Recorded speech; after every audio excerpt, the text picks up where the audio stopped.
व्याख्यानमालेचे उपाध्यक्ष डॉक्टर अजित जगताप यांनी पाहुण्यांना पुस्तक भेट द्यावी अशी मी त्यांना विनंती करते. Gandhi in the gallery, the art of disobedience, Sumathi Ramaswamy यांच्या या पुस्तकामध्ये सध्याच्या काळात चित्रकारांना गांधीजी कसे दिसतात हे चित्ररूपानं दाखवलं आहे. मान्यवरांचे आभार. तेलाचा इतिहास म्हणजे गेल्या 150 वर्षातील राजकीय, सामाजिक, सांस्कृतिक आणि वैज्ञानिक उलथापालथींचा इतिहास या विषयावर इंग्रजीत उदंड लेखन झालंय. मात्र गिरीश कुबेर यांनी मराठी भाषेत केलेलं लेखनही तेवढ्याच जागतिक दर्जाचं आहे. गिरीश सर आजच्या व्याख्यानमालेच्या निमित्तानं श्रीकिशन सोमाणी विद्यालयामध्ये आले. हे औचित्य साधून विद्यालयाच्या वतीनं त्यांना एक भेट दिली जाते. विद्यालयाच्या कला शिक्षिका पल्लवी खन्नाडे यांनी सरांचं पोर्ट्रेट काढलं आहे. मी मॅडमना विनंती करते की त्यांनी गिरीश सरांना ते भेट द्यावं.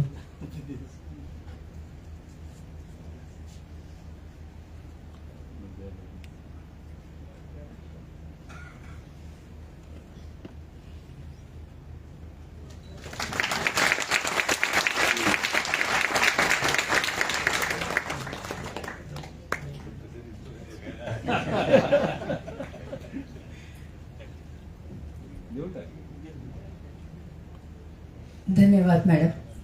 लातूर शहराला फार मोठी सांस्कृतिक, सामाजिक, राजकीय परंपरा आहे. विविध विषयांवर दर्जेदार कार्यक्रमांचं आयोजन लातूरात नेहमीच होत असतं. त्यातलाच एक कार्यक्रम असतो तो स्वामी रामानंद तीर्थ व्याख्यानमालेचा. विचार मंथनांच्या उज्ज्वल परंपरेचा विस्तार करण्यासाठी स्वातंत्र्य सेनानी बाबासाहेब परांजपे यांनी व्याख्यानमालेची स्थापना केली. व्याख्यानमालेचं हे 42वे वर्ष. आतापर्यंत 160हून अधिक नामवंत वक्त्यांनी आपले विचार या व्यासपीठावरून मांडले आहेत. विविध विषयांचे विद्वान, वैज्ञानिक, समाजसेवक, पत्रकार, लेखक, नाटककार, कलाकार अशा विचारवंतांच्या विचार मंथनाचा लाभ लातूरकरांना मिळालेला आहे. व्याख्यानमालेच्या आतापर्यंतच्या कार्यक्रमांचा थोडक्यात आढावा. व्याख्यानमालेचं पहिलं पुष्प गुंफलं ते तत्वज्ञ तर्कतीर्थ लक्ष्मण शास्त्री जोशी यांनी. त्यानंतर मेपू रेगे, असगर अली इंजिनियर, वसंत पळशीकर, गब्र प्रधान, आह साळुंके, पुष्पा भावे, यदी फडके, प्राध्यापक न. गो. राजूरकर यासारख्या विद्वानांचे विचार लातूरकरांनी ऐकले. हरित क्रांतीचे शिल्पकार Bharat Ratna doctor M.S. Swaminathan, doctor Anil Kakodkar, doctor Jayant Narlikar अशा वैज्ञानिकांनी विज्ञान आणि राष्ट्रीय विकासावर संवाद साधला. तर करोना काळात व्याख्यानमालेच्या ऑनलाईन कार्यक्रमात डॉक्टर सौम्या स्वामीनाथन, डॉक्टर रंजना कुमार यांनीही संवाद साधला. तसेच डॉक्टर बाबा आमटे, रसिया पटेल, फकरुद्दीन बेन्नूर, डॉक्टर अनिल अवचट, डॉक्टर राजेंद्र सिंह, विजय जावंदिया, डॉक्टर अभय बंग यांनी बदलत्या सामाजिक परिस्थितीचं जिवंत चित्रण केलंय. नंदा खरे, चिमो पंडित, अच्युत गोडबोले, डॉक्टर अनंत फडके, डॉक्टर अरुण गद्रे यांनी बदलत्या जगात विज्ञान आणि तंत्रज्ञानाच्या गुंतागुंती सोप्या पद्धतीनं मांडल्या. समर्ना खाते, अतुल पेठे, अतुल कुलकर्णी, चंद्रकांत काळे, विभावरी देशपांडे, गिरीश कुलकर्णी, वीणाताई गव्हाणकर, प्रशांत दळवी, चंद्रकांत कुलकर्णी यांनी असंवेदनशीलतेच्या वाढत्या प्रवाहापासून समाजाला वाचवण्यासंदर्भात आपले विचार व्यक्त केले.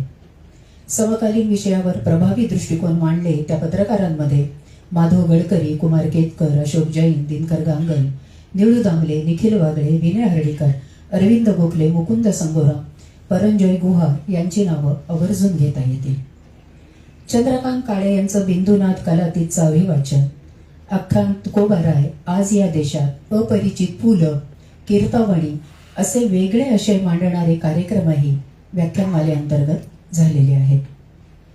प्रसिद्ध अर्थशास्त्रज्ञ अमर्त्य सेन यांच्या मते वादविवाद आणि संवाद हीच भारतीयतेची ओळख आहे. याच परंपरेतला आजचा हा कार्यक्रम. विषयाची सखोलता कायम ठेवून ओघवत्या शैलीत आंतरराष्ट्रीय राजकारण अतिशय सोप्या आणि रंजक पद्धतीनं वाचकांपर्यंत पोहोचवणारे लेखक आणि संपादक गिरीश कुबेर यांचं पुनश्च एकदा स्वागत. मी कार्यक्रमाची सूत्र आता अतुल सरांकडे सोपवते.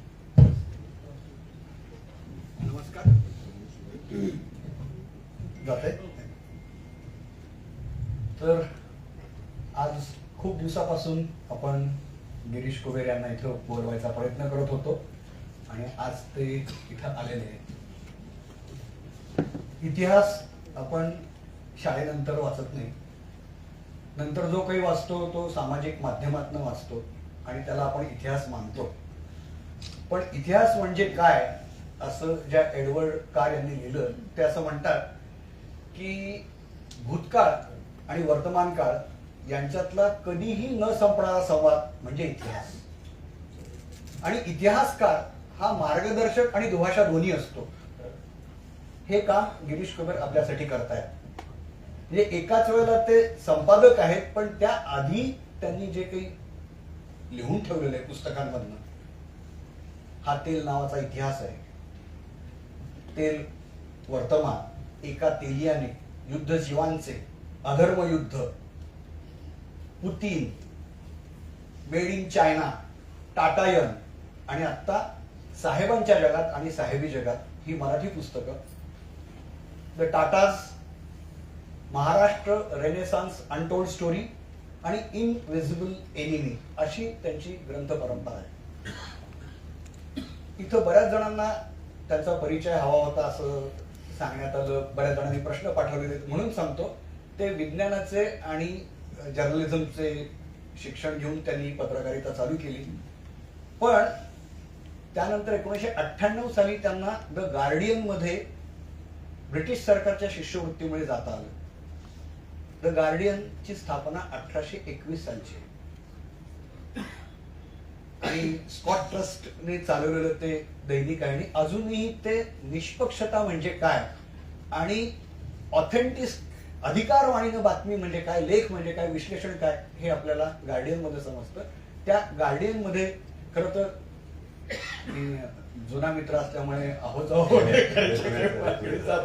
माफ करा, तर तो परत इकडे आला आणि त्यानंतर गोमांतक, महाराष्ट्र टाइम्स आणि आता लोकसत्ता. पण हे सगळं करत असताना एकाच वेळेला संपादकाची जबाबदारी, लोकसत्ताचे अनेक व्याप म्हणजे तरुण तेजांकित, नाटक, लोकांकिका इथपासनं ते लिट फेस्टिवल. हे गेल्या वर्षीचा लिट फेस्टिवल आपण जयपूर फेस्टिवल ऐकतो, लातूर फेस्ट पूर्वी होत होता. एक अतिशय वेगळ्या दर्जाचा सर्व दृश्यकला आणि साहित्याचा अनुभव श्रोत्यांना देण्यासाठी मुंबईत एकाच वेळेला 8 ठिकाणी लिट फेस्ट घेतला. थोडक्यात अनेक अंगांनी ह्या सगळ्याकडे गिरीश पाहतोय, त्यामुळे त्यांनी लोकसत्ताला एका उंचीवर नेलेलं आहे. पण त्यापेक्षाही त्याचा संवाद पुस्तकातनं जो होतो, एकेका पुस्तकाच्या 20-20 आवृत्त्या गेलेल्या आहेत आणि त्यातले बरेच वाचक इथं सध्या आहेत. पण त्यामध्ये म्हणजे एकीकडं विज्ञानाची जाण, तंत्रज्ञानाची, आर्थिक, जागतिक राजकारण हे करताना साहित्याची उत्तम जाण म्हणजे संत साहित्यापासून आधुनिक कवितांपर्यंत आणि सत्यजित राय पासून आत्ताच्या दीपंकर बॅनर्जी या सगळ्याचा जो त्याचा अभ्यास छंद आहे. त्यामुळे त्याची भाषा कशी येते बघा. आपल्याला माहिती आहे महाभारत हे आत्ता नंतर पडलेलं नाव आहे, त्याला आधी हा जय जय नावाचा तो इतिहास होता. आनंद साबलेंचं पुस्तक आहे, त्यामुळे त्यांनी हा तेल नावाचा इतिहास आहे असं केलं. मैत्र जीवांचे आपण ऐकलेले, पण युद्ध जीवांचे हे पुस्तक करोना काळामध्ये म्हणजे इतक्या संख्येनं वाचलं गेलं की नेमकं बॅक्टेरिया आणि व्हायरसेस सोडून युद्ध होतात का वगैरे वगैरे. तर हे सगळं उलगडून आपल्याला त्याच्याकडनं ऐकायचंच आहे. पण सुरुवात करताना मला आजचं जे महत्वाचं वाटतं, आज महात्मा फुलेंची जन्म द्विशताब्दी आपण सुरू करतोय. आपल्याला माहितीये की कार्ल मार्क्स नंतर फक्त 9 वर्षानंतर म्हणजे महात्मा फुले आपल्याकडे आले आणि त्यांची 2 पुस्तकं रामचंद्र गुहांनी मेकर्स ऑफ इंडिया, बरोबर, त्याच्यात असं म्हटलंय की जर महात्मा फुलेंचं गुलामगिरी आणि शेतकऱ्यांचा असूड इंग्लिश मधनं गेलं असतं तर कार्ल मार्क्सच्या कॅपिटल एवढं त्याला महत्व आलं असतं. मग नंतर गोपू देशपांडे वगैरे ते हे नेलं इंग्रजीमध्ये हा भाग. आता प्रबोधनाची परंपरा आणि अनटोल्ड स्टोरी जी लिहिलेली आहे तिथं आपण जर इतक्या वर्षापूर्वी आपल्याला जी गुलामगिरी आणि शेतकऱ्यांचा असूड अशी थेट तार्किक विचारसरणी लाभली होती, आर्थिक विचारसरणी लाभली होती, तिथून आपण आता जिथं आलेलो आहोत त्याबद्दल काय सांगणार? सर्वप्रथम अतुलचे आणि संस्था चालकांचे व्याख्यानमालेच्या आयोजकांचे मनापासून आभार. अशा छान शहरामध्ये आणि छान शाळेमध्ये कार्यक्रमासाठी बोलवलं. म्हणजे शाळेत आल्यापासून प्रामाणिकपणे सांगितलं तर पुन्हा एकदा शाळेत प्रवेश घ्यावा असं वाटावं असं वातावरण आहे. त्यामुळे त्यासाठी आभार.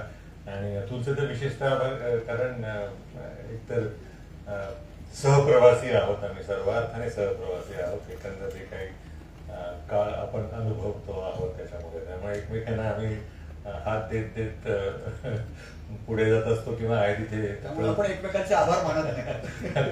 तो सांभाळत असतो. एवढं चांगलं त्यांचा परिचय केला, एवढं चांगलं ऐकायची हल्ली सवय नाही मला माझ्याविषयी. म्हणून मी ते स्वगत फायदा घेतला. पण तो याचा मुद्दा आहे ना, वैचारिक पुनरुत्थान किंवा हा मला खूप महत्वाचा अशासाठी वाटतो की ना, आपण बंगालच्या राजाराम मोहन राय आणि यांना खूपच आहेत, मोठे पण आहेत, सती चळवळ अमुक तमुक त्या अर्थाने. पण महिला शिक्षण महाराष्ट्रात झालं ना, फुलेंनी आणलं ते, पण म्हणजे तिथे गेलो नाही. आणि बंगालची ती समाज सुधारण्याची चळवळ आहे ती पुढे धार्मिक अंगाने गेली. महाराष्ट्रातला तर्कवाद म्हणजे काही जुने लेख वगैरे आहेत ना लोकहितवादींचे वगैरे, मी आज छापू शकणार नाही. त्यामुळे तू मुद्दा विसरलो. तो हा जो मी मुद्दा असं म्हणलं की महात्मा फुलेंपासून आपण नेहमी शाहू फुले आंबेडकर म्हणतो, त्यातल्या फुलेंनी ज्या पद्धतीनं महाराष्ट्राला नेलो होतो प्रबोधनाची परंपरा, तर त्या प्रबोधन परंपरेचं नंतर काय झालं आणि आपण आता कुठे येऊन पोहोचलेलो आहोत. नाही, आताचा महाराष्ट्र हा ज्या महाराष्ट्रामध्ये करकरीत विचार मांडला गेला, ज्या महाराष्ट्रामध्ये एक 14-15 वर्षाची मुलगी उभी राहिली, म्हणाली की माझ्या शरीरावर माझा हक्क आहे, हा कोण ठरवणार, माझा नवरा, आणि जिने व्हिक्टोरिया राणीला पत्र लिहून स्वतःच्या मुद्द्याची दाद तिथे मागितली, तो महाराष्ट्र आजच्या घडीला खरं सांगायचं झालं तर विचारांना घाबरणारा महाराष्ट्र झालेला. हे जे स्थित्यंतर आहे ना, हे काळजी वाटावं असं स्थित्यंतर आहे. आपण झुंडीला घाबरत नाही, आता हल्ली आपण विचारायला घाबरत. हे जे हा बदल आहे, हा कुठल्या टप्प्यापासून व्हायला लागला, हा खरं एक समाजशास्त्रीय संशोधकांच्या अभ्यासाचा विषय असायला हवा, व्हायला हवा तो. कारण कुठल्या एका मुद्द्यावरनं आपण बदलत गेलो. त्या रेनेसान्सचा एक पुढचा भाग आता मी लिहितोय, तो मला असं जाणवतो की म्हणजे ही जी चळवळ, संयुक्त महाराष्ट्राची चळवळ, सगळे डावे उजवे काँग्रेस सगळेच त्याच्यामध्ये हे होते, हिंदुत्ववादी होते. मग 60 साली राज्याची स्थापना, 66 साली शिवसेना, हा महाराष्ट्र हा हळूहळू हळूहळू हा कुठल्या दिशेला गेला हे कळलेलं नाही. आणि आता दिशाच ठरवलेला आहे. आणि मला बाकीच्या सगळ्या प्रगत्या होतील, प्रगती औद्योगिक आर्थिक ते सगळं होईल, पण वैचारिक दृष्ट्या आपण मागे पडलो, हे खूप वेदनादायी आहे. आता कन्नड साहित्य जरी घेतलं किंवा हिंदी मधलं साहित्य जरी घेतलं, हिंदी भाषिक आपण त्याला गोपट्टा वगैरे म्हणतो, पण हिंदीमध्ये अजूनही तगडे लेखक आहेत, भूमिका घेणारे लेखक आहेत. आताचा महाराष्ट्र हा लेचा पेचा आणि विचाराला घाबरणारा महाराष्ट्र असं वाटतं. पण म्हणजे याची कारणं आपल्याला अनेक कारणं असू शकतील, म्हणजे सामाजिक राजकीय. हो हो, सामाजिक राजकीय ही तर आहेतच आहेत. मला म्हणजे महाराष्ट्री नागरिकांच्या गंड त्यांचा हा एक मुद्दा, तो का आहे हा प्रश्न पडतो. आणि माझ्या मते असं वाटतं की एवढ्या मोठ्या परंपरेमध्ये छत्रपती शिवाजी महाराजांचा एक कालखंड सोडला तर महाराष्ट्र हा नेहमी दुय्यम भूमिकेतच आलेला आहे दिल्लीमध्ये. म्हणजे त्या पुस्तकाच्या सुरुवातीचा तो एक गमतीशीर प्रसंग आहे. दंडवते सांगत होते त्यांच्या कणकवलीच्या घरी की व्हीपी सिंगांचं सरकार असताना काही जनता दलाचे लोक आले आणि मला म्हणाले की हे खूपच वादग्रस्त होत चालले, त्यांना आपण दूर करूया आणि नवा नेता निवडूया. मग म्हटलं काय झालं पुढे? ते म्हणाले की त्यांनी त्यातल्या काही जणांनी माझं नाव सुचवलं की व्हीपी सिंगांना पंतप्रधान पदाची तुम्ही पंतप्रधान पद घ्या. तर म्हटलं का नाही घेतलं? हे म्हणाले महाराष्ट्राची असे शब्द काय पाठीत खंजीर वगैरे कसा खूपच नाही. ते नंबर 1च न मिळणं आहे ना, म्हणजे हा गमतीशीर मुद्दा सोडून दे, पण आपण अनेक क्षेत्रांमध्ये असं दाखवू शकतो. सचिन तेंडुलकर क्रिकेटपटू म्हणून किती मोठा आहे मी सांगायची गरज नाही, कप्तान म्हणून यशस्वी ठरलं. गावस्कर आणि आता सुद्धा बघ, भारतीय कंपन्यांचं आर्थिक क्षेत्र जर लक्षात घेतलं, तिथे अनेक कंपन्यांचे CFO हे मराठी असतील, COO मराठी असतील, CEO मराठी नसतो. कुठेतरी आपण, मला अगदी एका वर्गात असं म्हणणं की पानिपतच्या पराभवानंतर आपण ते हाई खाल्ली ती अजून काही रक्तात गेलेली नाही, पण त्याच्या पलीकडे जाऊन याचा काहीतरी खरंच विचार व्हायला हवा. नंबर 1 पद घ्यायला आपण घाबरतो. यशवंतराव चव्हाण तिथे गेले, शरद पवार तिथपर्यंत गेले, पण ती लढाई हरले. त्याचा कुठेतरी काहीतरी आपल्या मानसिकतेशी संबंध असावा असं मला वाटतं. त्यामुळे तू नेतृत्व कर, मी तुझा अत्यंत निष्ठावान म्हणून काम कर. या पातळीवरती मराठी जन आहेत आणि आताच्या या कालखंडामध्ये उत्तम लेखन, समाजकारण, सांस्कृतिक चलनवलन याच्यामध्ये महाराष्ट्र दिसत असतो. मग आपली जर समजा इतर राज्यांशी तुलना केली, म्हणजे उत्तरेकडचं माहिती आहे, पण दक्षिणेकडे सुद्धा आपल्यापेक्षा बरी परिस्थिती आहे. आपण मधल्या भागातले. याचं एक कारण आहे, हा खरंच चांगला, मला सुद्धा पडलेला हा प्रश्न आहे. मला त्याचं एक कारण ना, त्याला नुसतं स्पर्श केलेला आहे, पण त्याच्यावरती काम करायला आवडेल मला असं वाटतं, देवनागरी लिपीने आपला घात केला. देवनागरी लिपीने आपला घात केला. दक्षिणेतले आपल्याला उत्तरवाले मानतात आणि उत्तरेतले तर ओढूनच घेतात. त्याच्यामुळे दाक्षिणात्यांनी जी एक स्वतःची ओळख राखली. आता ह्या पातळीवरती मुद्दा गेला ना, किंवा असं प्रादेशिकत्व जपावं का वगैरे वगैरे, प्रादेशिकत्व जपावंच ना. म्हणजे ज्योती बसू पश्चिम बंगालचे मुख्यमंत्री होते तरी राष्ट्रीय नेते मानले गेले ना. हे कुठलं, म्हणजे दिल्लीतच मी हिंदी भाषिकच असायला हवं, हा त्यातला एक भाग. त्यामुळे झालंय असं ना की आपण ना धड उत्तरेकडचे ना धड दक्षिणेकडचे. पण मग लिपी कोणती घ्यायला पाहिजे, मोडी? मला असं वाटतं की महाराष्ट्राने स्वतःची लिपी असायला हवी. काहीही असू दे किंवा नसू दे, केरळमध्ये जा, तामिळनाडूमध्ये जा, त्यांचा जो एक सांस्कृतिक जो एक जी अस्मिता तयार झाली आहे ना, ती थेट लिपीशी संबंधित आहे. आणि मग आपण तिथपासून मागे पडत गेलो का?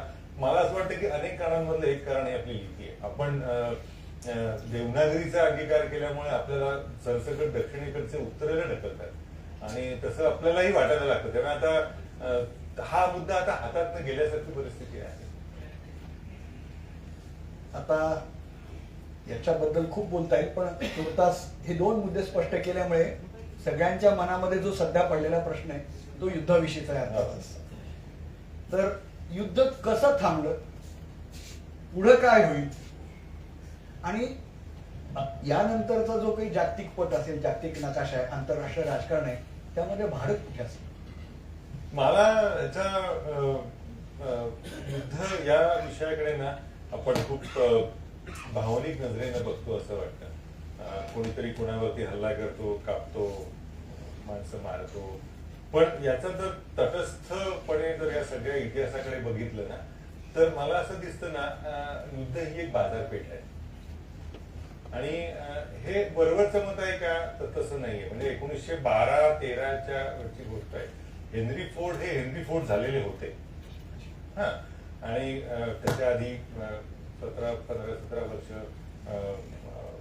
मोटार त्यांनी विकसित केलेली होती, विमानं यायला लागलेली होती आणि ते मोठे उद्योगपती म्हणून ते प्रस्थापित होत होते. त्याच्या आधी 1856-57ला अमेरिकेमध्ये पेन्सिल्व्हेनियाला तेल सापडलं आणि 1892 झाली. म्हणजे कल्पनाही करू शकत नाही, जो कायदा आपण आज करू शकलेलो नाही ना, तो कायदा 1892 मध्ये अमेरिकेने केला. आणि तिथे एक रिपब्लिकन पक्षाचा सेनेटर होता, त्याचं नाव जॉन शेरमन, आणि रिपब्लिकनचा होता तरी तो चांगला आता रिपब्लिकनकडे पाहिलं तर असं वाटेल. तर त्याने अशी भूमिका घेतली, कारण त्यावेळेला झालेलं असं होतं की 1860 सालापासून ते 1892-90 या कालखंडामध्ये अख्खी अमेरिका एका उद्योगपतीच्या मालकीची होती आणि त्याला, त्या उद्योगपतीला दुनिया मुठ्ठी में है वगैरे म्हणायची गरज लागली नव्हती. तरी त्यांनी ती सगळी रेल्वे त्याच्या मालकीच्या, वाघिणी त्याच्या मालकीच्या, पेट्रोल डिझेलचे कॅन त्याच्या मालकी, सगळं त्याच्या मालकीचं. त्यावेळेला त्यांनी जी आकडेवारी केली त्यांनी मांडताना असं मांडलेलं आहे की 1890च्या वेळेला रॉकफेलर हे आजच्या बिल गेट्सच्या संपत्तीच्या 2.5 संपत्ती कमावत होते.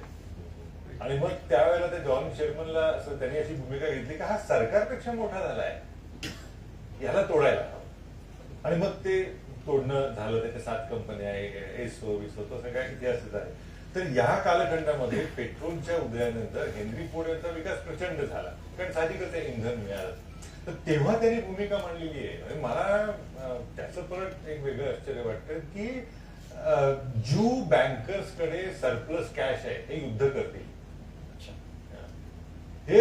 आणि ते कोणी छापायला तयार नव्हतं. हेनरी फोर्डचं असून सुद्धा छापायला, कारण माध्यमांचे संपादक मालक हे सगळे ज्यूइश होते, सगळे यहुदी धर्मीय होते. मग त्यांनी पेपर विकत घेतला फोर्ड यांनी, आणि एक माणूस नेमला, त्यांना सांगितलं की माझ्याबरोबर तू राहायचं, मी जे बोलीन ते त्याचं त्यांनी ते पुस्तकात छोटंसं रूपांतर केलेलं आहे. म्हणजे युद्ध हा बाजारपेठीय विषयाचा भाग आहे, हे तसंच तशाच पद्धतीनं मांडणी झालेली आहे. आता ही घटना घडत असताना इकडे जॉन रुडॉल्फ डिझेल, तर त्यांनी ते 4 स्ट्रोक इंजिन 2 स्ट्रोक इंजिन वगैरे तयार केलं. आणि तो ते तंत्रज्ञान त्याचं, म्हणजे जसा कार बेल्ट ज्याने बनवला ना त्याने रॉयल्टी घेतली, आयुष्य लोकांची वाचतायत, ते सगळ्यांना फुकट पेटंट घेतलं नाही त्याने, ते देऊन टाकूया. तसं त्याचं म्हणणं होतं की हे तंत्रज्ञान इंजिनाचं आपण सगळ्या जगाला देऊया. तर त्याच्या या तंत्रज्ञानासाठी तो मारला गेला, स्वतःच्या देशातूनच तो मारला गेला.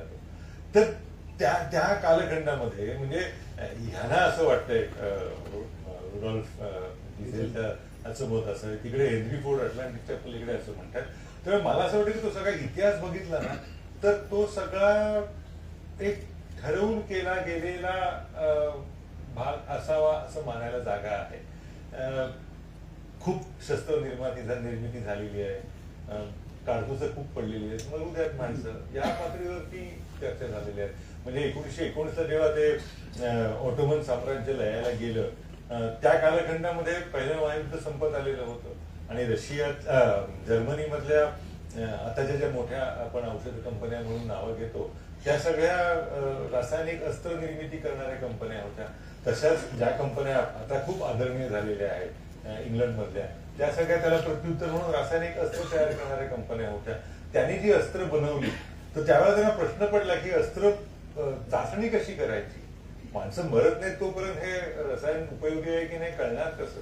मग चर्चिलचं पत्र आहे की भारत आणि अफगाणिस्तानच्या सीमेवरती ही अस्त्रांचा वापर करा, तिथे माणसं केली तर फार बोंबाबोंब होणार नाही. त्यामुळे ह्या इतकं आर्थिक दृष्ट्या सगळं बघितलं जातं ना. आता पण बघणार मला म्हणजे माणुसकीच्या नजरेतनं बघायला गेलं तर मला लोकांना असं का वाटत नाही की आजच्या घडीला 72,000 माणसं कोणीतरी सहज मारू शकतो. त्यातली 60% स्त्रिया आणि पालक आहेत, ते काय दहशतवादाशी संबंध, कुठलीच भावना निर्माण होते. त्याच्यामुळे उत्पादकता, युद्धखोरी, बाजारपेठ यांचा थेट संबंध आहे. आणि त्यामुळे हे युद्ध सुद्धा आर्थिकदृष्ट्या पचणं अमेरिकेला जड जायला लागलं म्हणून थांबणार, हेच त्यातलं सत्य आहे. बाकी माणसं बघतात म्हणून, जगाचे हालअपेष्टा वाढल्यात म्हणून वगैरे हा विषयच नाहीये. अमेरिकन स्टॉक एक्सचेंज ज्या वेळेला दरा पडायला लागलं तेव्हा नाही, आता हे थांबवायला हवं, या पातळीवरती चाललेलं आहे. तेल नावाच्या इतिहासामध्ये असा पण उल्लेख आहे, म्हणून महायुद्धाचं कारण सुद्धा तेलच होतं. तेलच होतं पहिलं आणि दुसरं दोन्ही महायुद्ध. कारण असा उल्लेख आहे की तेलामुळे जिंकलो, तेलामुळे हारलो आणि तेलामुळे हारलो. मग तेल ही रक्तवाहिनी आहे आणि तेल ही दैत्याची विष्ठा आहे, असं सगळंच तेलावरती आहे. तर ते नेमकं कसं घडत गेलंय असं, म्हणजे तो इतिहास पूर्ण एकदा थोडक्यात तो अगदी छोट्या ह्याच्यामध्ये सांगून टाकतो. मग तेल ही संकल्पना 1930च्या आसपास जन्माला आली तेव्हा हा सगळा प्रदेश हा बैराण वाळवंटा होता, हे देशच नव्हते. ऑटोमन साम्राज्य लयाला गेलं. म्हणजे तेव्हा गुलबेंकिन नावाचा एक व्यापारी होता. व्यापार आणि राजकारण ठरवण्याचा इतिहास बहुधा तिथपासून सुरू झालेला असावा. आणि तर तो ह्या सगळ्या परिसरामध्ये व्यापार करायचा. त्याची खूप रस्त्यावरचा मराठी शब्द म्हणजे मोबट खूप होती त्याची. आणि हे साम्राज्य तर लयाला गेलं, ऑटोमन साम्राज्य, आता करायचं काय. तर त्यांनी त्या परिसरावरती जे सगळे लढणारे एकत्र होते त्यांना त्या देशाच्या प्रतिनिधींना एकत्र बोलवलं, टेबलावरती नकाशा अंथरला असा, आणि तिथे लाल पेन्सिल होती, त्या लाल पेन्सिलने असे वाटप केले इकडे तिकडे तिकडे. आणि त्या म्हणजे प्रामाणिक निर्लज्जपणाचं हे एक उत्कृष्ट उदाहरण आहे. त्याच्यातनं तो करार झाला. त्या कराराला आजही रेड लाईन अग्रीमेंट म्हणतात. पण नकाशावरती लाल रेषा ओढल्या आणि हा देश अल्जेरियाना फ्रेंचच्या निघून टाकावा, हा आपण काय जॉर्डन हा प्रदेश आहे का, त्याला जॉर्डन म्हणायचं का, मग तो युकेनी, अशी ही मांडणी होत गेलेली आहे. आणि त्या तेलाचा, इथे तेल आहे असं सापडणाऱ्या दोन व्यक्ती खूपच महत्वाच्या आहेत. एकाचं नाव विल्यम शेक्सपियर, पण तो वेगळा, तो 1500 निघून गेलेला. हा इंग्रज सरकारचा त्या परिसरातला प्रदेश, म्हणजे ज्याला विभाग प्रमुख वगैरे म्हणता येईल, कारकून अशा अर्थाचा होता. आणि दुसरं, आपण जे सगळ्याचा तो सिनेमा बघत मोठे झालो, त्या सिनेमाचा लॉरेन्स ऑफ अरेबिया, टी.ई. लॉरेन्स त्याचं नाव, तर त्याने ही कल्पना विकली की ते होऊ शकतं. आणि मग त्या खरं ते इंग्रज सरकारच्या सेवेमध्ये होते, पण इंग्रज सरकारला ह्याचं महत्व लक्षात आलं नाही, काय जे काय असायचं तसं, पण त्यांच्याकडनं ती संधी गेली. म्हणजे तेलाच्या मालकीमुळे महासत्तापद इंग्लंडकडून अमेरिकेकडे गेलं. म्हणजे इंग्लंडला जर ती जाग आली असती, यावरती आपली मालकी असायला हवी, आपला प्रदेश आहे हा, तर कदाचित इतिहास वेगळा झाला असता. ती जाणीव पहिल्यांदा अमेरिकेला आली. आणि अमेरिकेने एक छोटासा त्या भागातला एक, म्हणजे त्याला इंग्रजीमध्ये वॉरलॉर्ड असं म्हटलं, टोळीवाला गुंड वगैरे वगैरे, त्याला सांभाळून त्या परिसरातनं त्या सगळ्या तेलविहीरींवरती कंत्राट वगैरे, हा जो काही त्याला कळतच नव्हतं.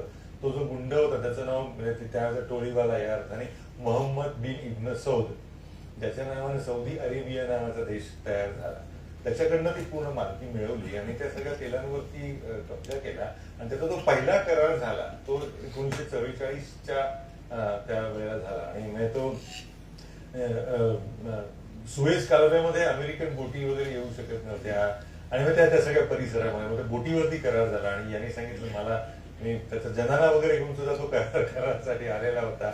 अमेरिकेने त्याचे वाटतील ते लाड पुरवले, आणि त्याच्यातनं तो 60 वर्षाचा त्याच्याशी करार केला. तो करार 2004 साली संपला असता, आणि त्याच्या आधी 9/11 घडलं. मग अमेरिकेला पर्याय वाटा वाटण्याची गरज वाटू लागली अशी, आणि मग म्हणून मग इराकचं युद्ध झालं. त्यामुळे तेल हा गेल्या 150 वर्षातल्या आपल्या इतिहासाचा मुख्य वादाचा बिंदू राहिलेला आहे. त्यामुळे मला असं वाटतं देशांचे स्वभाव हे तेलाने घडवलेले. अमेरिकेच्या मोटार कंपनीने या भल्या मोठ्या फोर्ड किंवा ज्या मोठमोठ्या गाड्या असतात ना लांब लांब, त्या गाड्या का बनवल्या, आणि जपानी मंडळी सुझुकी अमुक तमुक अशा गाड्या का बनवल्या, याचं कारण तेल आहे आणि तेल नाही, एवढाच फरक आहे. त्यामुळे आजही आपण गाडी विकत घ्यायला गेलो की पहिला प्रश्न, कितीही तुम्ही सधन असा, धनाढ्य असा, पहिला प्रश्न असतो कितना देती है. कितना देती हा जेव्हा प्रश्न येतो तेव्हा आपण जपानी गाडी निवडतो, कारण जपानला तेलच नव्हतं बिचाऱ्यांकडे. म्हणून त्यांच्या अभियंत्यांनी कमीत कमी तेलात जास्तीत जास्त धावणाऱ्या गाड्या बनवल्या. त्यामुळे तेलाने काय काय, म्हणजे अख्खी खताचा उद्योग असेल, अख्खा म्हणजे ऊर्जेच्या अनुषंगाने 350 उत्पादनं तेलाची संबंधित. पेट्रोल डिझेल नाही, 350 उत्पादन. म्हणजे आपल्या इथंच आम्ही बातमी केलेली होती, गंमत म्हणून नाही, पण एक हायड्रोकार्बन्समुळे हेलियम आणि त्याच्या सगळ्या वापरून गर्भनिरोधकाच्या उत्पादनावर गदा आलेली आहे. ते इतक्या उत्पादनांमध्ये जोडलं गेलेलं आहे ना. आणि हे ज्याला कळलं ना त्यामुळे मला असं वाटतं ना, डावा उजवा वगैरे ही जगाची विभागणी ही दुय्यम आहे. ऊर्जावरती मालकी असलेले आणि नसलेले, एवढ्या दोन मध्ये जग संपतं, आणि त्याच्यात आपण कुठेतरी मध्ये अडकले. आपली नेमकी भूमिका पूर्वी काय होती आणि आता काय असली पाहिजे? पूर्वी म्हणजे ना तेलाचं अर्थकारण, राजकारण आणि ऊर्जाकरण करणारा एकमेव नेता भारताला मिळाला. त्यांचं नाव केडी मालवीय. ते मंत्री होते नेहरूंच्या काळामध्ये आणि त्यांनी तो इतका देदीप्यमान इतिहास आहे ना, तो दुर्दैवाने लिहिला गेलेला नाहीये. तेव्हा पेट्रोलियम इंजिनिअरिंग ही शाखाच नव्हती. ते अनेक देशभरातल्या महाविद्यालयांमध्ये जाऊन जाऊन जाऊन तुम्ही इकडे या ना, तुम्ही इकडे या ना, तुम्ही इकडे या ना, असं करत करत त्यांनी ती सगळी संस्थात्मकता त्याला आणली. आणि रशिया फक्त मदतीला होता. अमेरिका तंत्रज्ञान द्यायलाच तयार नव्हती. युरोपकडे ते नव्हतंच. बॉम्बे हाय वगैरे हे सगळं त्यांची निर्मिती आहे. आणि त्यांना अडीच वर्ष पण नाही मिळाली त्यांना. आणि त्यांना कुठल्या तरी पश्चिम बंगालमधल्या तर तेल मळ्यातल्या चहाच्या मळ्यातल्या भ्रष्टाचाराच्या प्रकरणावर जावं लागलं. पण त्या माणसाची इतकी बांधिलकी होती ऊर्जा या विषयाला, ते मंत्रीपद गेल्यानंतर हे गावोगाव या विषयांचा म्हणजे रेटा देत होते लोकांकडे. जेव्हा बॉम्बे हायचा प्रयोग सुरू होता तेव्हा मुंबईतल्या एका अग्रगण्य इंग्रजी दैनिकानं हे कसं फसणार बिसणार अशा पद्धतीचं लिखाण केलं होतं. तेव्हा त्यांचे मंत्रीपद गेले नव्हतं ना तेव्हा त्यांचं. तेव्हा मुंबईत येऊन त्यांनी त्या पत्रकारांना, त्या माध्यम समूहाला व्यक्तिगतरित्या तर म्हणजे जी काही भूमिका घ्यायची ती घेतलीच, पण त्यावर भाषणं दिली की हे कसं महत्वाचं आहे. आणि त्यातले काही प्रसंग इतके भयानक आहेत ना की जेव्हा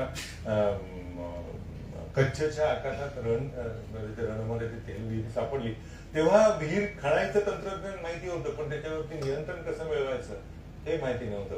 आणि 11 कोवळे इंजिनियर आपल्या देशातले ते तेल सापडलं आणि ते नियंत्रणाचं तंत्रज्ञान नसल्यामुळे इतकं उसळून आलं ते 11च्या 11 गेले आपले.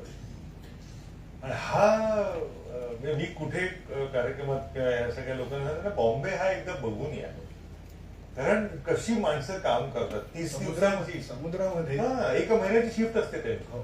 आणि एकदा इथले लातूरचेच एक त्यांनी ते पुस्तक वाचलं, ते भेटायला त्यांची शिफ्ट 1 महिना काम 1 महिना सुट्टी असं त्यांचं ते असतं. आणि आसपास काहीही नाही, फक्त पाणी पाणी पाणी. अशात त्यांनी ती विहीर खणली, ती तयार होईना.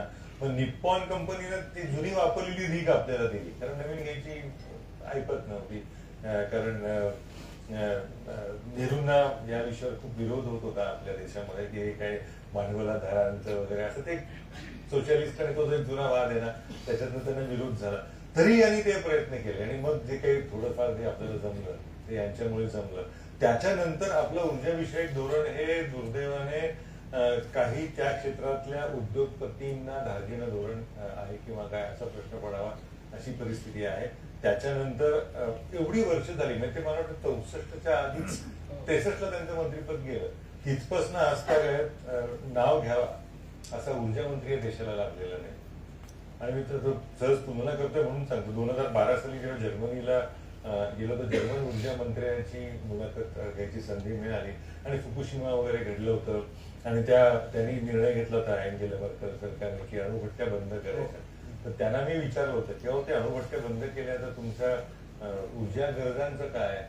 त्यांनी दिलेलं उत्तर ऐकून मी असं थक्क झालो. ते म्हणाले आमचा 2050 सालापर्यंत एनर्जी सिक्युरिटीचा प्रश्न मिटलाय.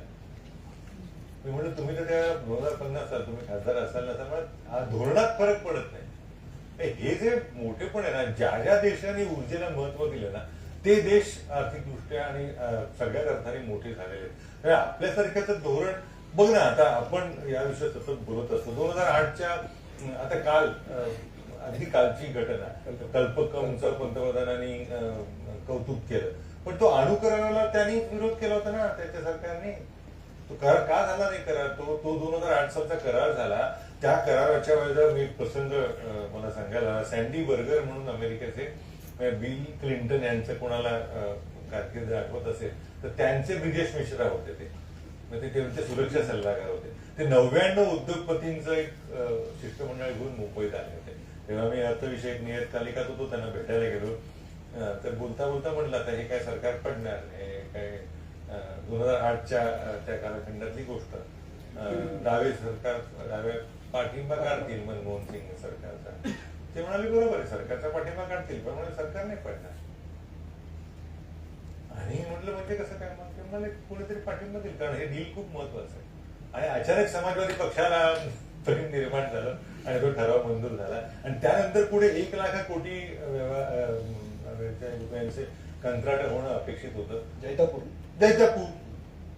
पुढे काहीच गेलं नाही. म्हणजे मला असं वाटतं की ऊर्जेविषयीचं कार्बन फुटप्रिंट वगैरे सगळे तुझ्या अभ्यासाचे विषय आहेत, पण ऊर्जेविषयीचं धोरण सातत्य कुठे खूपच बदलत गेलं. त्याच्यामुळे आता जी अवस्था आहे ती आपली 7% जरी तुझं वाढायचं असेल ना, किती ऊर्जा लागणार आहे.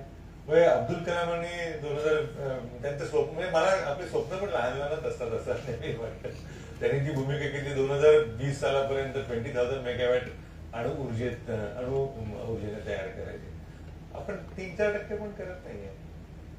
हे मला धोरण म्हणून असं वाटतं की पेट्रोल डिझेलला पर्याय नाही हे पहिलं मान्य करायला. ग्रीन एनर्जी वगैरे ती सगळी गरज आहे, ते सगळंच ठीक आहे. कार्बन फुटप्रिंट हे महत्वाचे विषय आहेतच आहेत, पण मग त्याचा वापर कमी होईल यासाठी तरी बाकीच्या उद्देशोद्धाने गती द्या. आत्ताच आपण तो जो विषय काढला की महाराष्ट्र सरकारचा निर्णय जिथे वीज तयार आहे तिथेच तुम्हाला विकायला हवे, नाही तर तुम्हाला, हे कसं शक्य आहे. धोरण सातत्य रिन्युएबल मध्ये पण अजिबातच नाहीच आहे. पण आता या खरं तर हा जो कल्पकांचा प्रकल्प होता तो भाभांनी सुचवलेल्या 4 स्टेज मधला होता. अजून आपण दुसऱ्या स्टेजला गेलो नाही. थोरियमच्या साठी आपल्याकडे प्रचंड आहेत, पण त्याच्याकडे आपले जायची तयारी नाही, कारण या धोरणामध्ये सातत्य नव्हता. हा एक भाग. थोरियम फक्त एकच मध्ये येतो. काकोडकरांनी एकदा गप्पा मारताना सांगितलं होतं की थोरियमचं एवढं महत्व आहे तर आपण सगळ्यांनी निसर्गाचे आभार मानायला हवे. तो प्रभाकरन नावाचा एलटीडीचा तो स्मगल करायला लागला होता. थोरियम म्हणजे जर दहशतवाद्यांच्या हातात पहिलं अणुबॉम्ब तयार झाला असतं, पहिलं आण्विक शस्त्र निर्माण झालं असतं, ते एलटीडी इकडे झालं असतं. रामेश्वरमचं थोरियम नेत होतं, तर आपल्या सरकारचं लक्षच नाही असू शकत. असो, आता परत आधीच्या प्रश्नाकडे मी मुद्दा करतो की आता इथून पुढची जागतिक अर्थव्यवस्थेमध्ये किंवा जागतिक राजकारणामध्ये अमेरिकेचं स्थान नसेल असं काही जण मत व्यक्त करतात. मग त्यामध्ये काय चीन, रशिया, नेमकं काय वर्ल्ड ऑर्डर नेमकी कशी असेल आणि त्यात भारत कुठे असेल आणि कुठे असायला हवा. मला असं वाटतं ना, भारताला आपण आपलाच देश म्हणून वगैरे नाही खूप प्रेमाने बघतो. खरं मूल्यमापन करत नाही. आपल्याला नेहरू आपल्याला नेहमी प्रज्ञावान आणि खूपच बुद्धिमान वगैरे वाटतं. अहो बाजारपेठ 1% वाटा नाही हो, 1% वाटा नाही आर्थिक उलाढालीमध्ये. म्हणजे ती अमेझॉन, गुगल वगैरे सोडून घ्या, नवीन चिप बनवणाऱ्या कंपनीची जी आर्थिक उलाढाल आहे ना, 4.5 ट्रिलियन भारताच्या अर्थव्यवस्थेपेक्षा जास्त एका कंपनीची उलाढाल आहे. म्हणजे भारताविषयी बोलताना ना, म्हणजे देशप्रेम वगैरे सगळं मान्यच आहे, ते काय त्यात काय वादाचा मुद्दा असू शकत नाही. त्यामुळे भारत या सगळ्याला म्हणजे जयशंकर मला कधी कधी विनोदी वाटतात. भारताला चर्चेच्या टेबलवर घेतल्याशिवाय जगात काही होऊ शकणार नाही वगैरे वगैरे. मला ते ना सामना चित्रपटातलं तुझा माझा दोघांनाही आवडतं सिनेमा आहे, त्यातलं ते वाक्य आठवतं, मास्तर तुमचा पगार काय, तुम्ही बोलता काय. कुठे म्हणजे $82,000 पर कॅपिटा उत्पन्न आहे अमेरिकेचं. $82,000. आपण 2,000च्या आसपास 3ऱ्या-4थ्या क्रमांकाची अर्थव्यवस्था हो. जर्मनीचं दर डोळे उत्पन्न $56,000 आहे. आणि मला ना इथल्या चीन हा म्हणजे भारताच्या 3.5-4 पट मोठी अर्थव्यवस्था आहे. चीनची आपल्याला ना म्हणजे किती जाण नसावी, म्हणजे नसावी, अज्ञानात चूक किती आनंद मानावा, आध्यात्मिक किती असावं. मध्यंतरी काही म्हणजे अर्थविषयक किती छान चाललंय, किती महानच आहोत असे ते वर्गातले असतात ना, त्यांनी चिंडिया हा शब्द काढलेला होता. चीन आणि India, they will direct the world. काय आहे तुम्ही, म्हणजे भारतातल्या रस्त्यांची, म्हणजे राष्ट्रीय रस्ते, राज्यस्तरीय रस्ते, ग्रामस्तरीय रस्ते, ग्रामपंचायत रस्ते, ह्याची जरी आपण बेरीज केली ना, तर चीनमध्ये त्याच्या 2.5 पट सुपर एक फास्ट हायवे आहे. मुद्दा क्रमांक 1. अमेरिका 10 वर्षात जेवढं सिमेंट कन्झ्युम करते, जेवढं वापरते, सिमेंट हा एक विकासाचा घटक मानला जातो, कारण म्हणजे त्या एका उद्योगाशी वाहन आणि सिमेंटचे सगळे उद्योग जोडलेले असतात. त्याच्या 1.5 गरज चीनची एका वर्षाची आहे. म्हणजे आपण चीनला शेजारी म्हणून इतकं किरकोळीत घेतो ना, त्या देशाचा आकारमान आणि त्या देशाची आर्थिक व्यवस्था. आता एक प्रश्न असू शकतो, असं का आहे? मग त्याने अभियांत्रिकी क्षेत्रामध्ये जे केलेलं आहे ना, ते अद्वितीय आहे. तो मुद्दा मी अजून कुठे मला मांडायला संधी मिळेल नाही, तुझ्यामुळे असे मिळेल. याचं कारण असं की माओ नंतरचे सगळे चीनी अध्यक्ष हे अभियांत्रिकीमधले तज्ञ आहेत. आता ते Xi Jinping, he is a chemical engineer. म्हणजे देश काय असाच मोठा होत नाही ना.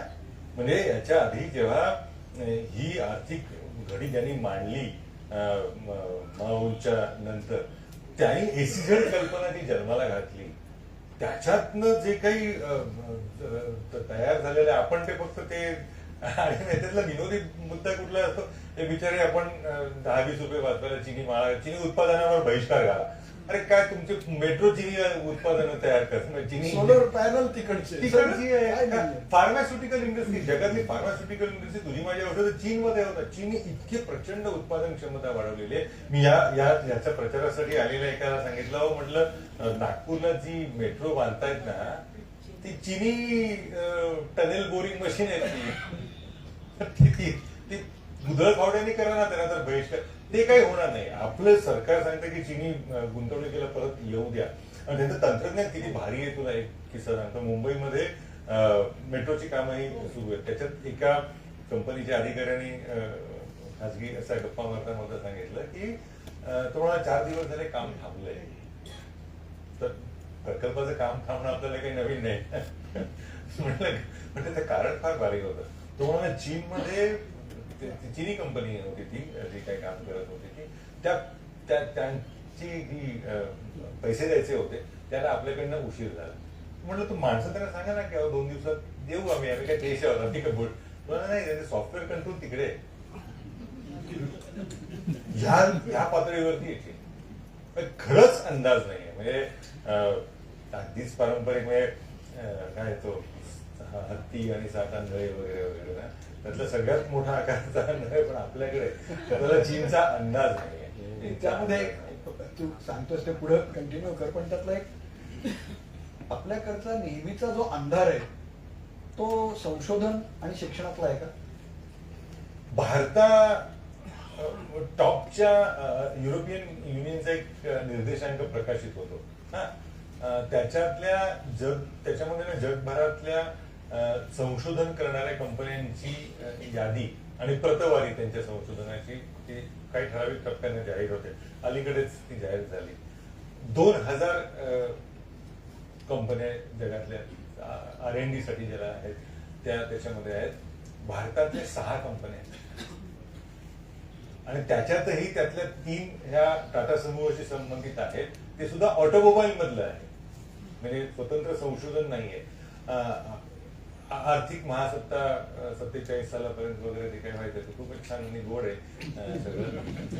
पण 0.7 ते 8 आपले उच्च तंत्रज्ञानावरती गुंतवणूक आहे, रिसर्च अँड डेव्हलपमेंटवर. म्हणजे सरकारची पण आणि कॉर्पोरेटची पण. कॉर्पोरेट त्याहून वाईट आहे.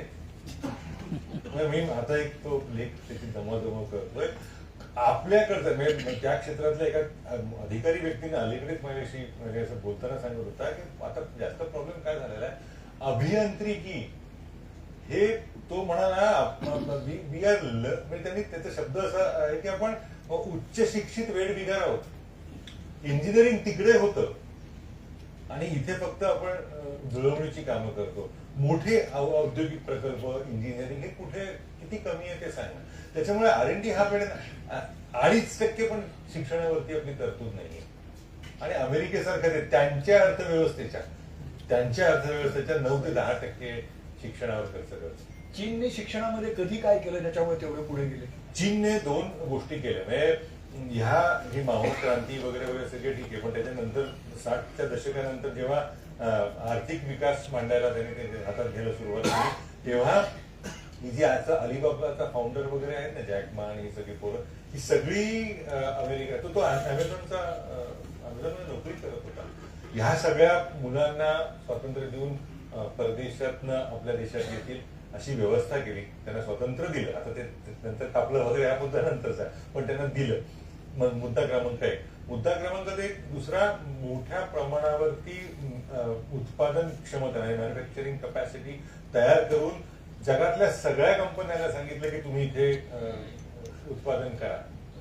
त्याच्यामुळे झालं कसं की चीनवर काही कारवाई करायची म्हटली तर भारतातली अजिंठा वॉच कंपनी असेल किंवा उदबत्ती बनवणारा कारखाना असेल, मैसूर सँडल, त्या सगळ्याचं उत्पादन तिथे होतं. सगळ्यांना तिथे बोलवून घेतलं कारण स्वस्तात मजूर हा भाग होता त्यातला. आणि त्याबरोबर इंग्रजी शिक्षण हे देऊन मोठ्या प्रमाणावरती आपली प्रजा तिथे पाठवत राहिले, पोरांना पाठवत राहिले आणि ते येतील याची व्यवस्था केली. आणि आल्यानंतर त्यांना उद्योगांना स्वातंत्र्य दिलं. तिसरा मुद्दा, जेव्हा बिल क्लिंटन यांचं सरकार होतं ना, त्यावेळेला बिल क्लिंटन यांच्या मनामध्ये खूप गुलाबी कल्पना होत्या. म्हणजे चीनविषयी गुलाबी होत्या, त्यांच्या गुलाबी कल्पना अनेकांना माहिती आहेत. पण त्याच्यामुळे झालं कसं की चीनला त्यांनी मोस्ट फेवर्ड नेशनचा दर्जा दिला. आणि त्या कालखंडामध्ये चीनने इतक्या मोठ्या प्रमाणावरती तंत्रज्ञान चोरी अधिकृतपणे केलेली आहे, ते तिथपासनं चीनचा वेग प्रचंड वाढला. आणि चौथा मुद्दा, तो खूप महत्वाचा, ते देशाचं धोरण कळतं. अमेरिकन बॉन्ड्स मध्ये चीनी गुंतवणूक हा अद्वितीय प्रकार, हे आपल्याला कळलंच नाही. आपण असं काही करू शकतो. म्हणजे चीन सरकारने स्वतःचं उत्पन्न आहे ना, हे अमेरिकन सरकारच्या वतीनं जे रोखे त्या बाजारात आणले जातात ना, त्याच्यामध्ये प्रचंड प्रमाणात गुंतवणूक केली. त्यामुळे डॉलरच्या किमतीशी युआन अप्रत्यक्षपणे बांधला गेला. आणि हा जो खेळ आहे ना, आज चीनला अमेरिका एका ठराविक टप्प्यानंतर का घाबरते, कारण ते निर्यात वाढली, आयात वाढली की युआनचा रेट परस्पर बदलतात. हिची एकाच बाजूला स्थानिक पासनं आंतरराष्ट्रीय पर्यंत सगळ्या ठिकाणी चीननी हे धोरण सातत्य दाखवलेलं आहे की कुठे जायचं आहे आपल्याला. तुझ्या पुस्तकामध्ये असं म्हणलेलं आहे की कन्फ्युशियसचं तत्वज्ञान अजूनही तिकडं त्याच पद्धतीने पुढे नेलं जातं आणि आपण तर फार तत्वज्ञान आपण कोळून प्यालोत, आपली आध्यात्मिकता उच्च आहे. तर काय फरक आहे चीन आणि भारतातल्या याच्यामध्ये? आपण नुसतं त्याच्या गौरवात रमलो, कारण वर्तमानात कौतुक मिरवावं असं काहीच नसल्यामुळे मला तर काय ते या विषयावरती सांगणारे येणारे ते वरुणास्त्र होतं. मग पाडा ना पाऊस, काय कोणी अडवलंय कोणी ना, किंवा ते सगळ्यात गंमत असते ती ते विमान खरं आपणच शोधलं. एकच एक 4 बनवून ठेवावी, तुलाही होईल, मलाही होईल, किंवा आणखी शेजारच्या पुष्पकच्या पुढे गाडीच जात नाही. एकदा नारळीकरांना विचारलं म्हणजे हे सगळं, ते म्हणले याचा अर्थ एवढाच असू शकतो की त्या काळच्या आपल्या विज्ञान विषयक जे विचार करणारे आहेत ना, त्यांची कल्पनाशक्ती चांगली होती, नवी कल्पना. हा, तर तो पण ते पुष्पकचं काही पुढे घडलं नाही. पण त्यांनी जी मांडणी केली ना, आपल्याला ते काय हल्ली काय खरं म्हणजे प्रत्येक ग्रामपंचायत पातळीवर चाणक्य असतात, त्याच्यामुळे चाणक्यांचाच देश झालेला आहे. पण त्यांनी त्याचं जे तत्वज्ञान आहे ना, ते इतकं राजकारणामध्ये अंगात आणलं. मला हा असं साक्षात्कार कधी झाला 62चं चीनचं युद्ध, त्याविषयी आपण सतत नेहमीच रडत असतो, बोलत असतो. नेहरूंचा अपमान, अमुक तमुक वगैरे, ते खूप जणांना आवडतं तसं छान. स्वतःचा मान काय आहे सांगता आला नाही की दुसऱ्याचा अपमान आपण नेहमीच तर त्याच्यात म्हणजे माऊंनी विधान करून ठेवलेलं आहे, भारताला अशा पद्धतीने धक्का द्या. आता माओंचा कालखंड कुठला, चीन राज्यक्रांती कुठली, आणि की करायचं काही नाहीये, फक्त टप्पू मारायचा आणि परत यायचं, अशा पद्धतीचं. 1920 ते 36 हा कालखंड आहे चीनमध्ये. त्यांनी कार्यक्रम हाती घेतला की देशातल्या प्रत्येकाला आपला नकाशा माहीत असायला हवा, आणि मग शालेय पातळीवरती नकाशा शिक्षण अत्यावश्यक केलं त्याने. आणि त्याच्यात ना आता ते साऊथ चीनचा जो प्रश्न आहे ना, त्याची मांडणी तिथे आहे की ह्या सगळ्या आसपासचे देश जसे विकसित होते तसं तसं चीनला नौदलाला आव्हानं निर्माण होतील. कृत्रिम बेटं तयार करून त्याच्यावरती आतापासून मालकी तयार करा. आता हे तत्वज्ञान असेल तर मला ना ते म्हणजे आयुर्वेदाने हे कधीच सांगितलं आहेत, शास्त्र मोठीच आहेत त्याच्याविषयी काही म्हणत नाही. पण आता पण हार्मोनियमनी माणसं मरतात त्याचं काय करायचं? त्याच्यावरती पुढे R&D केलं का आपण? ते नाही केलं आणि मग ते त्यांनी केलं ना. ते आता हे तत्वज्ञान असून उपयोग नाही ना, त्याचा अंमलात आणायला हवं ना ते करण्यामध्ये. आणि कुठेतरी ना मला असं वाटतं की ना या भौगोलिक नाही काय भौतिक सुखाला कमी लेखण्याची जी एक क्षुद्र तयार झाली ना, गरिबीला मोठं लेखणं किती किती करावं ना. म्हणजे साधेपणा, साधी राहणी, उच्च विचारसरणी. आता तू आणि मी बाय डिफॉल्टच साधं राहू शकतो ना. हे तत्वज्ञान जे.आर.डी. टाटा म्हणाले तर त्याला किंमत आहे.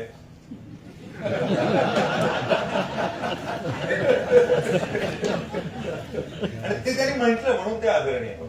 तर काय तुम्ही साधेपणाचा कौतुक आणि संबंध गरिबीशी जोडल्यामुळे गरीब राहण्यामध्येच आनंद मानला. चीननी नाही केलं ना.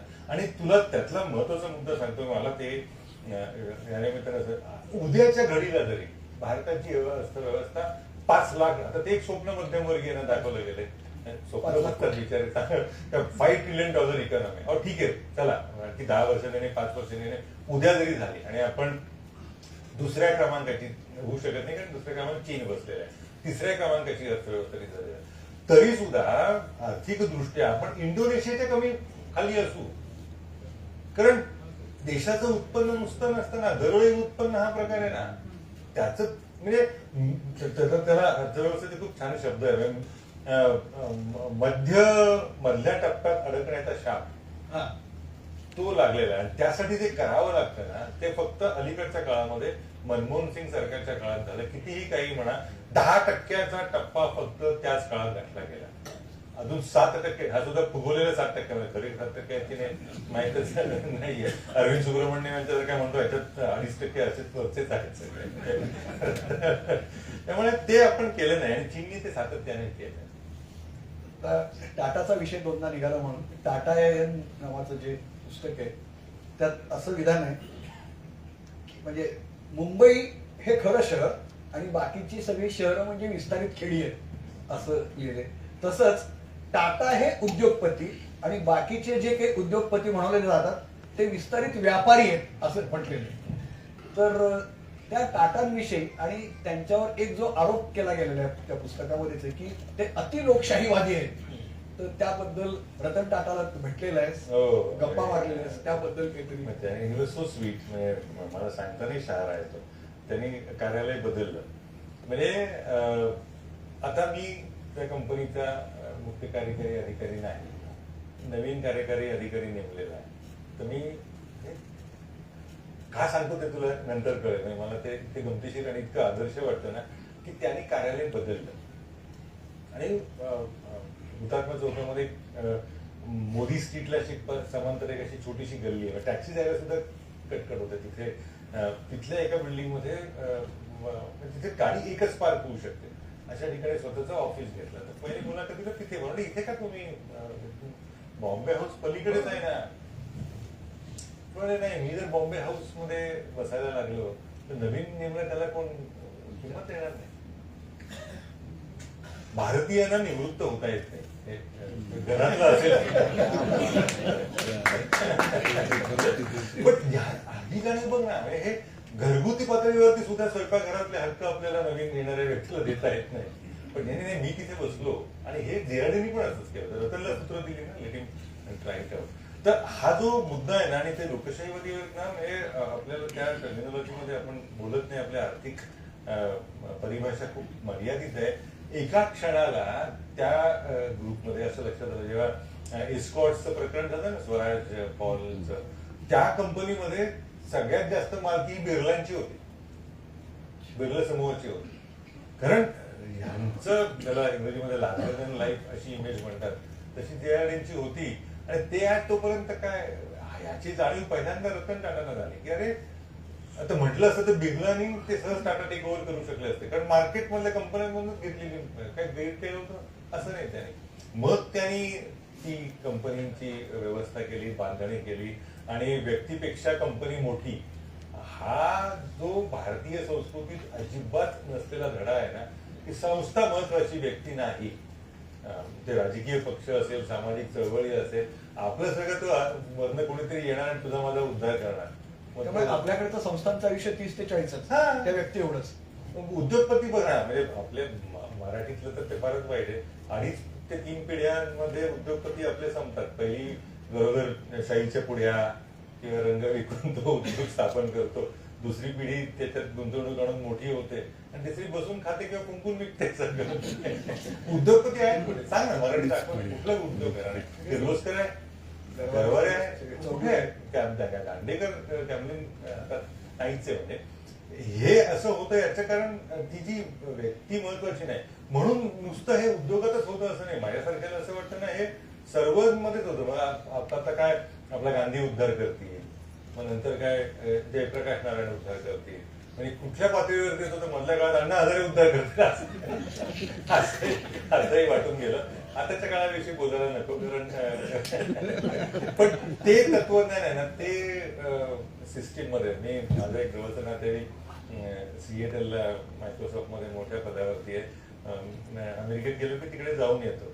तर जेव्हा पहिल्यांदा मी गेलो ना, तेव्हा बिल गेट्सची कंपनी, बिल गेट्स आता हल्ली खूपच सडक छाप नाव झालेलं आहे ते, पण ते खूप आदर असलेलं व्यक्तिमत्व होतं तेव्हाची गोष्ट.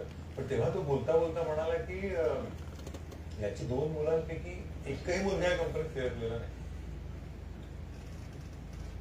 काय कसं असू शकतं? या निमित्ताने आज सकाळी जे आपण फेसबुक बद्दल बोलत होतो, जी आता हो, सध्या केस चालू हो, हो. आहे त्याविषयी हा म्हणजे बाजारपेठेकडे कसं बघतात? 14-15 वर्षाचा पोरगा, तेव्हा त्याला वाटत होतं की आपण वडिलांच्या पैशाने कारखाना काढावा. त्यांनी काढला आणि त्याला त्याच्या याने विचारलं की तुझी बाजारपेठ कुठली, असं. तर म्हणजे इन्व्हेस्टर्स असतात ना, त्याने विचारलं की बाजारपेठ कुठली, ऑल वर्ल्ड म्हणाला. मायकेल डेल हा पोरगा, डेल कम्प्युटर घराघरात असतात.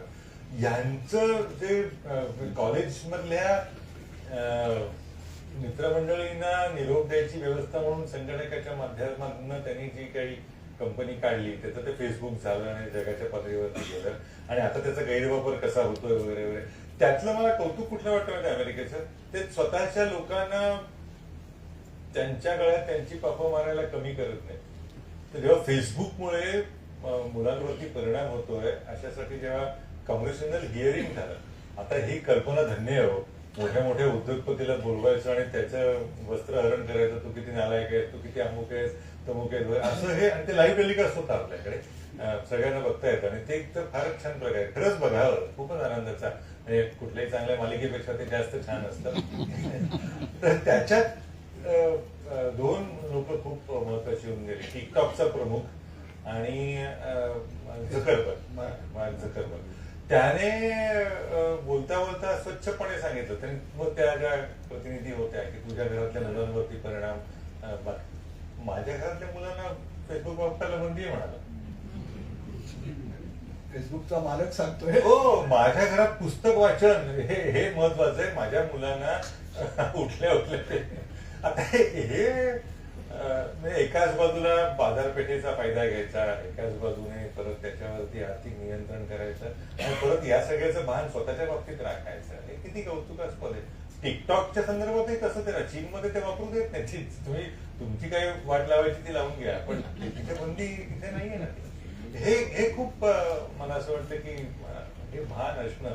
आणि ते भान म्हणजे जसं ते डॉन शेरमनचं सांगितलं ना, तसं बिल गेट्सची कंपनी मायक्रोसॉफ्ट खूप मोठी होतीये म्हटल्यानंतर अमेरिकन खासदारांनी तोडली ना.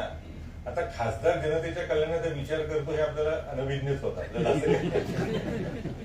किंवा AT&T, हो, AT&T तोडली. एनरॉनचा, अरे एनरॉनचा म्हणजे तो एक पुस्तक आहे, तू वाचलं असशील नसेल तर कदाचित वाचच. कुर्ट आयशेनवॉल्ड नावाचा एक रिपोर्टर होता, अजूनही आहे NYT मध्ये. तो एनर्जी सेक्टर कव्हर करायचा. तर त्याचं एक पुस्तक आहे कॉन्स्पिरसी ऑफ फूल्स. ज्यांना कोणाला इच्छा आहे ना त्यांनी कृपा करून ते जरूर वाचा, कॉन्स्पिरसी ऑफ फूल्स. त्याच्यात त्यांनी ते सगळं वर्णन केलेलं आहे त्याचं. आणि आपल्याकडे JMFC म्हणतात ना, अशा दर्जाच्या न्यायाधीशाने तेव्हा जे झोनचे केनेथ ले प्रमुख होते ते बुश यांचे उजवे हात होते. म्हणजे त्यांचा सगळ्यात मोठा फंड रेझर तो माणूस होता. झोन हा कंपनीचे काय आकार होता तो, पण त्याला 65 वर्षाच्या तुरुंगवासाची शिक्षा दिली.